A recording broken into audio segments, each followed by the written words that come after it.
जय हिंद साथियों, स्वागत है आप सभी का आपके अपने YouTube चैनल पर। दोस्तों, आज हम पढ़ेंगे रजिया सुल्ताना के बारे में, जो इल्तुतमिश की पुत्री थी और दिल्ली सल्तनत की पहली महिला शासक भी थी। तो दोस्तों, छोटा सा वीडियो है, लगभग 10 मिनट का होगा और इसमें हम कवर करेंगे रजिया सुल्तान से संबंधित क्वेश्चन और देखेंगे उसका जो शासन था वो कैसा कैसा रहा। तो शुरू करते हैं दोस्तों। रजिया सुल्तान या फिर इसका नाम था रजिया सुल्ताना, और इन्होंने जो शासन किया था दोस्तों वो कब किया था? 1236 से लेकर 1240 थे। अगर हम वंश की बात करें तो इस टाइम कौन सा वंश चल रहा था दोस्तों? गुलाम वंश। दिल्ली सल्तनत में कौन सा वंश था? गुलाम वंश या मामलुक वंश या ममलू वंश भी जिसको कहते हैं। और अगर मैं गुलाम वंश की बात करूं तो ये कब से कब तक चला था? ये चला था दोस्तों 1206 से लेकर 1290 तक। ठीक है दोस्तों, यहाँ तक गुलाम वंश चला था। उसके बाद खिलजी वंश चला था आगे। और गुलाम वंश में सबसे पहले अगर मैं बात करूं तो कुतुबुद्दीन ऐबक का कार्यकाल आपने पढ़ा है, 1206 से 1210। उसके बाद बीच में आराम से आया था कुछ महीनों के लिए। फिर हमने इल्तुतमिश यानी कि रजिया सुल्तान के फादर इल्तुतमिश, जिनका कार्यकाल था 1211 से लेकर 1236 तक, इसके बारे में हमने पढ़ा है। आज हम पढ़ेंगे इल्तुतमिश की पुत्री रजिया सुल्ताना या रजिया सुल्तान के बारे में। तो दोस्तों, रजिया अल दिन ये इनका फारसी भाषा में नाम था। 1205 से 1240 इतिहास में जिसे सामान्य रजिया सुल्तान या फिर रजिया सुल्ताना के नाम से जाना जाता है। दिल्ली सल्तनत की सुल्तान तुर्क शासकों द्वारा प्रयुक्त यह होती थी उपाधि, जिसे 1236 ईस्वी से लेकर 1240 ईस्वी तक दिल्ली सल्तनत पर शासन किया था। कब से कब तक? 1236 से लेकर 1240 तक। रजिया जो थी, रजिया मीन्स रजिया सुल्ताना, पर्दा प्रथा त्याग कर पुरुषों की भांति खुले मुंह दरबार में आती थी। ये पुरुषों की भांति दरबार में आती थी खुले मुंह बिना पर्दे के। यह इल्तुतमिश की पुत्री थी। इल्तुतमिश किसका डैडी था? जिन्होंने शासन किया था दिल्ली सल्तनत पर 1211 से लेकर 1236 तक। किसने? इल्तुतमिश ने। और जिन्होंने लाहौर से दिल्ली भी जो राजधानी थी वो हस्तांतरित की थी।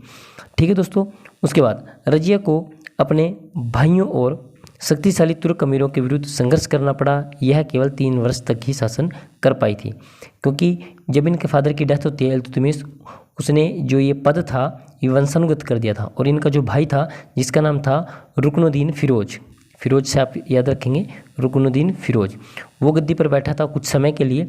और उसकी जो माँ थी, फिरोज की जो माँ थी, शाह तुर्कान, इन्होंने बागडोर संभाल रखी थी दोस्तों। और ये भी मारे गए थे युद्ध में। तो वहाँ से इनका शासनकाल जो फिरोज का था खत्म हो जाता था और रजिया जो है वो गद्दी पर बैठ जाती है। आगे है रजिया सुल्तान, और इसको बोला जाता है उत्तर भारत की पहली सम्राज्ञी। रजिया सुल्तान की समाधि जो कब्र है उसको लेकर काफ़ी मतभेद है। ये मोहल्ला बुलबुनी खान तुर्कमान गेट पर मानी जाती है। कैथल में इसकी समाधि मानी जाती है। टोंके की जगह पड़ेगी वहाँ भी इसकी समाधि मानी जाती है। अलग अलग मत है इसके बारे में, तो आगे उन कभी हम क्लियर करेंगे। शासन अवधि की अगर हम इसकी बात करें तो ये 1236 से लेकर 1240 तक इसने शासन किया था। ये बड़ा इंपॉर्टेंट है, 1236 से 1240 तक। अगर हम इनके राज्याभिषेक की बात करें तो इनका राज्याभिषेक हुआ था 10 नवंबर 1236 को। 10 नवंबर 1236 को। पूर्ववर्ती मतलब इनसे पहले जो गद्दी पर बैठे थे वो कौन बैठे थे? उसका नाम था रुकनुद्दीन फिरोज शाह। एकदम इससे पहले गद्दी पर बैठे थे, इनके भाई थे ये। और उत्तरवर्ती मीन्स इससे इनसे बाद कौन बैठे थे? मुइनुद्दीन बहराम शाह। कौन बैठे थे? बहराम शाह, ये भी इनका भाई था। उसके बाद जन्म हुआ था इनका 1205 में। कहाँ हुआ था? बंदायूं में। आगे आता है निधन बड़ा इंपॉर्टेंट है इनका। निधन हुआ था 14 अक्टूबर 1240 को कैथल में। कैथल कहाँ पड़ेगा? हरियाणा में। 14 अक्टूबर 1240 में निधन होता है। और राज्याभिषेक हुआ था इनका 10 नवंबर 1236 में। लगभग 3 साल के आसपास का इनका कार्यकाल माना जाता है। डेथ कहाँ हुई थी? कैथल हरियाणा में। आगे है समाधि को लेकर अलग अलग मत है, कोई कहीं मानता है कोई कहीं मानता है। तो कैथल हरियाणा में भी इसकी समाधि है। घराना कौन से वंश है? गुलाम वंश। पिता थे इसके शमसुद्दीन इल्तुतमिश और माता थी इनकी कुतुब बेगम। आगे हम बात करते हैं दोस्तों, धर्म इनका इस्लाम था। दिल्ली में सुल्तान की अनुपस्थिति का लाभ उठाकर रजिया लाल वस्त्र पहनकर, अभी दिल्ली में क्या हुआ था, इनके जो भाई थे जिनका नाम मैंने बताया रुकनुद्दीन फिरोज था, उनकी डेथ हो जाती है और उनकी उपस्थिति का लाभ उठाया इसने। और ये रजिया लाल वस्त्र पहनकर, लाल रंग के इन्होंने कपड़े धारण करे, ठीक है जी, नमाज के टाइम पर, जब नमाज पढ़ने का टाइम था, और न्याय की मांग का प्रतीक जो इन्होंने लाल रंग के कपड़े डाले थे वो माने जाते हैं न्याय की मांग का प्रतीक। तो नमाज के अवसर पर जनता के सामने पेश हो गई है। और इसने क्या किया, वहाँ पर शाहरुखान के अत्याचारों और राज्य में फैली अव्यवस्था का वर्णन किया। ये लोगों को उन पर हो रहे अत्याचारों के बारे में बताने लगी कि आपके साथ कैसे कैसे अत्याचार हो रहे हैं। और इसी ने कहा कि अगर आप मेरे को शासक बनाते हैं, मैं शासन चलाती हूँ, तो मैं जो राज्य है उसमें शांति स्थापित करूँगी और सुव्यवस्था बनाए रखूँगी और सबका फायदा करूँगी। राज्य से तुर्क अमीर और आम जनमानस प्रभावित हो उठे, वो लालच में आगे ने उठे और जनता ने राजमहल पर आक्रमण कर शाहरुखान को गिरफ्तार कर लिया और रजिया को सुल्तान घोषित कर दिया। फिरोज शाह जब विद्रोहियों से भयभीत होकर दिल्ली पहुंचा तब उसे भी कैद कर लिया गया। इसका भाई उस टाइम नहीं था, वो बाहर था। कौन? फिरोज शाह या रुकनुद्दीन फिरोज बोलते हैं जिसको। जब वो वहाँ पहुँचा तो उसने देखा कि यहाँ पे तो पहले ही दंगे भड़क रहे, तो वो भी वहाँ से भयभीत हो गया और उसे भी लोगों ने कैद कर लिया और उसकी हत्या कर दी नवंबर 1236 में। और उसकी हत्या करने के तुरंत बाद किसको बैठा दिया गद्दी पे? रजिया सुल्तान को। रजिया सुल्तान मुस्लिम एवं तुर्क इतिहास की पहली महिला शासक बनी थी। पहली महिला शासक कौन बनी थी? रजिया सुल्तान। अभी आगे क्या हुआ? रजिया के उसके पिता शमसुद्दीन इल्तुतमिश की मृत्यु, इसके पिता की मृत्यु थी 12 अप्रैल 1236 को। ठीक है दोस्तों। के पश्चात दिल्ली का सुल्तान बनाया गया। इल्तुतमिश पहला ऐसा शासक था जिसने अपने बाद किसी महिला को उत्तराधिकारी नियुक्त किया। स्रोत के अनुसार इसके पहले बड़े बेटे को उत्तराधिकारी बनाया गया था, बट वो अल्प आयु में उसकी मृत्यु हो गई थी, जो उसका एक योग्य पुत्र था शासक बनने के लाइन में। लेकिन मुस्लिम वर्ग को इल्तुतमिश का किसी महिला का वारिस बनाना नामंजूर था। तो मुस्लिम वर्ग था कि जो फीमेल है वो हमारी शासक नहीं हो सकती, इसलिए उसकी मृत्यु के पश्चात उसके छोटे बेटे रुकनुद्दीन फिरोज शाह को राज शासन पर बैठाया गया था। ये कह रहा था कि भैया ऐसा नहीं हो सकता कि आप किसी फीमेल को गद्दी पर बैठाएं। वो कह रहे हैं कि आप किसको बैठा दो? रुकनुद्दीन फिरोज शाह को, इसके छोटे भाई को बैठा दो। ठीक है जी। अभी आगे क्या हुआ? रुकनुद्दीन का शासन बहुत ही कम समय के लिए था, ये कुछ समय के लिए था। और इल्तुतमिश की विधवा शाह तुर्कान का शासन पर नियंत्रण नहीं रह गया, तो उसकी जो माँ थी फिरोज की, वो बागडोर संभाली हुई थी। विलासी और लापरवाही, जो ये फिरोज था ये लापरवाही आदमी था बिल्कुल, और विलासी प्रवृत्ति का था। रुकनुद्दीन के खिलाफ जनता में इस समय सीमा तक आक्रोश उमड़ा कि 9 नवंबर 1236 को उसने क्या करा? रुकनुद्दीन फिरोज और उसकी माता की हत्या कर दी जी। कब की बात है? 9 नवंबर 1236 को। और जो रजिया सुल्तान थी वो कब गद्दी बैठी थी? 10 नवंबर को, नेक्स्ट डे, अगले दिन बैठ गई वो। ठीक है जी। अन्य किसी विकल्प के अभाव में मुसलमानों को एक महिला का शासन की बागडोर देनी पड़ी। अब उन्होंने देखा कि आपके पास तो शासन करता ही नहीं है कोई, जो शासन को चलाएगा, उन्होंने उठा के रजिया सुल्तान को ही शासन दे दिया। कब की बात है? 10 नवंबर की। ठीक है दोस्तों। आगे क्या हुआ? शासन कार्यों में रजिया की रुचि अपने पिता के शासन के समय थी। शुरू से इसको शासन कार्य में रुचि थी, जब इनके फादर साहब के टाइम से, शमसुद्दीन इल्तुतमिश के टाइम से। गद्दी संभालने के बाद रजिया ने रीति रिवाजों के विपरीत पुरुषों की तरह सैनिकों का कोट पगड़ी पहनना पसंद किया। ये सैनिक की वेशभूषा में मीन्स जो पुरुष होते हैं उनकी तरह ये कोट और पगड़ी पहनकर आती थी। बाद में युद्ध में बिना नकाब के शामिल होती थी। रजिया ने पर्दा प्रथा का त्याग कर पुरुषों की तरह चोगा मीन्स कुर्ता काबा या कुल्हा मतलब टोपी पहनकर खुले मुंह दरबार आती थी ये। अभी देखो, अभी आगे क्या हुआ इसके साथ कहानी। रजिया अपनी राजनीतिक समझदारी और नीतियों में से सेना और जनसाधारण का ध्यान रखती थी। वह दिल्ली की सबसे शक्तिशाली शासक बन गई थी। अभी यहाँ तक कहानी सब कुछ ठीक थी, ओके था सब। अभी कहानी में ट्विस्ट आया इसके बाद। रजिया और उसके सलाहकार, अभी यहाँ से सारी कहानी गड़बड़ हो जाएगी। रजिया और उसके सलाहकार था जिसका नाम था जमात-उद-दीन याकूत। आप बस याद रखेंगे याकूत नाम। एक अफसे के साथ विकसित हो रहे अतरंग संबंध की बात भी मुसलमानों को पसंद नहीं आई। अभी क्या होया? रजिया सुल्तान का प्रेम प्रसंग हो गया। किसके साथ? याकूत के साथ। ठीक है जी। अभी और ये बात किसको समझ में नहीं आई, पसंद नहीं आई, सॉरी, मुसलमानों को, कि भैया ये तो एक रानी है, शासन कर रही है, और ये ऐसे काम करेगी तो फिर क्या होगा याकूत के साथ। तो क्या होता है? रजिया ने इस पर पर्याप्त ध्यान नहीं दिया। अब रजिया के दिमाग में, राजा का मतलब ये रानी थी उस टाइम, शासिका थी, तो इसके दिमाग में ये बात बैठ रही थी कि तेरे को कोई छेड़ने वाला नहीं है। किंतु उसका इस संबंध के परिणाम को कम आंकना अपने राज्य के लिए घातक सिद्ध हुआ। अब उसने इसकी तरफ कोई ध्यान नहीं दिया था कि ठीक है जी हमारे संबंध है जो भी है, बट इसका आम जनता क्या लेना है कि मैं तो इस टाइम क्या हूँ, एक शासिका हूँ, मेरे को कोई कुछ नहीं बोलेगा। और इसका जो परिणाम निकला वो आप आगे देखना भी।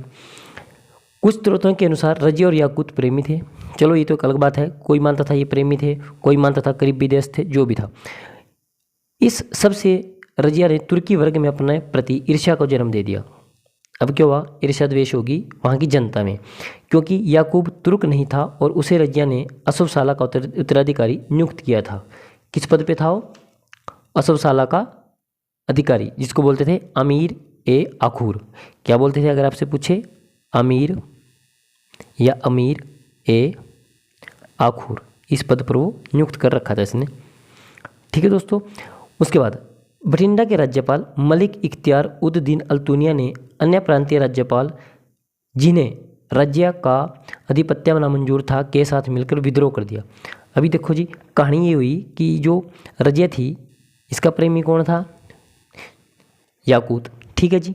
बट ये जो था ये अल्तुनिया इसका बचपन का प्यार था। अभी बचपन के प्यार को पता लगा कि आपकी जो प्रेमी है वो चली गई है याकूत के साथ। अब टेंशन किसको हुई? टेंशन हो गई अल्तुनिया को। ठीक है जी। तो अल्तुनिया ने क्या किया कि ये जो रजिया है इसका आधिपत्य नामंजूर कर दिया और लोगों के साथ मिलकर विद्रोह कर दिया। बोले भाई ये तो गलत कर रही है। अब वो सही बात तो बता ना सका किसी को कि कहानी क्या है। आगे क्या हुआ जी, रजिया और अल्तुनिया के बीच युद्ध हुआ। अब उसने किस किस के बीच में? रजिया और इसका जो बचपन का प्यार था अल्तुनिया के बीच युद्ध हुआ। मारा कौन गया? याकूत, जो करंट का प्रेमी था इसका फिलहाल का।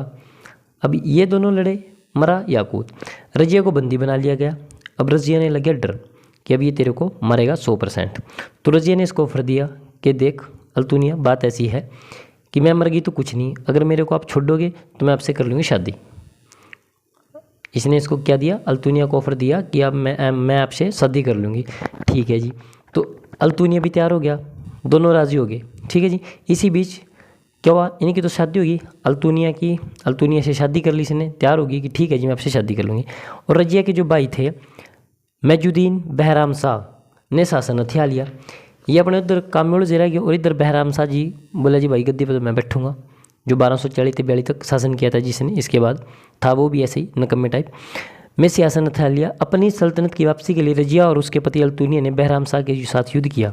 अब इनको दिमाग में आया कि भैया ब्याह तो चलो हो गया, अभी पीछे तो गद्दी पे तो बैठ गया बहराम शाह, और इसने रजिया सुल्ताना ने और बहराम शाह ने मिलके रजिया सुल्ताना ने और अल्तुनिया ने युद्ध किया। किसके साथ? बहराम शाह के साथ, जिसमें उनकी हार हुई। अब ये हार होगी किसकी? रजिया सुल्ताना की। और उन्हें दिल्ली छोड़कर भागना पड़ा और अगले दिन वो कैथल पहुंच गए। ये दिल्ली छोड़ गए, ठीक है जी, 13 अक्टूबर 1240 को, और पहुंच गए कैथल हरियाणा में। कैथल कहाँ पड़ेगा आपका? हरियाणा में, जहाँ उनकी सेना ने साथ छोड़ दिया। अब उनकी सेना बोली कि ये तो भाई भागते हैं, ये खुद भी मरेंगे और हम भी मराएंगे, और इस कारण सेना ने उनका साथ छोड़ दिया, बोले इनको मरने दो। तो वहाँ डाकुओं के द्वारा, डाकू किसके द्वारा भेजे थे? बहराम शाह के द्वारा, जो इसका भाई था। 14 अक्टूबर 1240 को दोनों मारे गए। डाकुओं ने इनको मार दिया 14 अक्टूबर 1240 को। बाद में बहराम को भी अयोग्यता के कारण गद्दी से हटा दिया। बाद में क्या हुआ जी, जो तुर्क सरदार थे उन्होंने उसको गद्दी पे बैठाया था, और दिल्ली के तुर्क सरदारों ने बहराम शाह की भी हत्या कर दी थी। 1242 की वो आगे की घटना है। ठीक है दोस्तों। अब दिल्ली के तख्त पर शासन करने वाली एकमात्र मुस्लिम व तुर्की महिला शासक रजिया सुल्तान व उसके प्रेमी याकूत की कब्र का दावा 3 अलग अलग जगह पर किया जाता है। जो इनकी कब्र है उसको लेकर अलग अलग विचार हैं। रजिया की मजार को लेकर इतिहासकार एक मत नहीं है। रजिया सुल्तान की मजार पर दिल्ली, कैथल, टोंक पड़ेगा आपका राजस्थान में, ठीक है जी, कैथल पड़ेगा आपका हरियाणा में, अपना दावा किया जाता है। राजस्थान के टोंक में रजिया सुल्तान और उसके इथियोपियाई दास याकूत की मजार के कुछ ठोस प्रमाण मिले हैं। ये बोलते हैं जो इतिहासकार हैं वो बोल रहे हैं कि इसकी जो मजार है वो एक्चुअली में राजस्थान में है, लेकिन अलग अलग इतिहासकार अलग अलग मत देते हैं। टोंक जगह कहाँ पड़ेगी? राजस्थान में। वहाँ पर इसकी कब्र के प्रमाण मिले हैं। यहाँ पुराने कब्रिस्तान के पास एक विशाल मजार मिली है जिस पर फारसी में सल्तने हिंद रजिया उकेरा गया है। क्या लिखा गया है? सल्तने हिंद रजिया। पास ही में एक छोटी मजार भी है जो याकूत की मजार हो सकती है, पक्का किसी ने नहीं पता जी याकूत की है या अल्तुनिया की है, किसकी है, जो भी है। अपनी भव्यता और विशालता के आकार पर इसे सुल्तान की मजार करार दिया गया है। इसको बड़े अच्छे ढंग से सुसज्जित ढंग से बनाया गया और विशाल आकार में बनाया गया, जिसको इसको सुल्तान की मजार करार दिया गया है। तो दोस्तों आज हमने पढ़ा है किसके बारे में? रजिया सुल्तान के बारे में, जिसका शासनकाल था अपना 1236 से लेकर 1240 तक का कार्यकाल था। तो आगे पढ़ेंगे हम, नेक्स्ट वीडियो मिलेंगे किसी और के बारे में, जो अगला शासक होगा गुलाम वंश का। ठीक है दोस्तों, बहराम शाह उससे नामात्र के क्वेश्चन पूछे जाते हैं। मसूद शाह था उसके, उसमें भी नामात्र के क्वेश्चन आते हैं। जो नसीरुद्दीन महमूद है उससे कुछ क्वेश्चन बनेंगे। उसके बाद एक आएगा गुलाम वंश में बलबन, गयासुद्दीन बलबन, उसमें से क्वेश्चन बनते हैं दोस्तों। तो मिलते हैं नेक्स्ट वीडियो में, तब तक के लिए जय हिंद साथियों।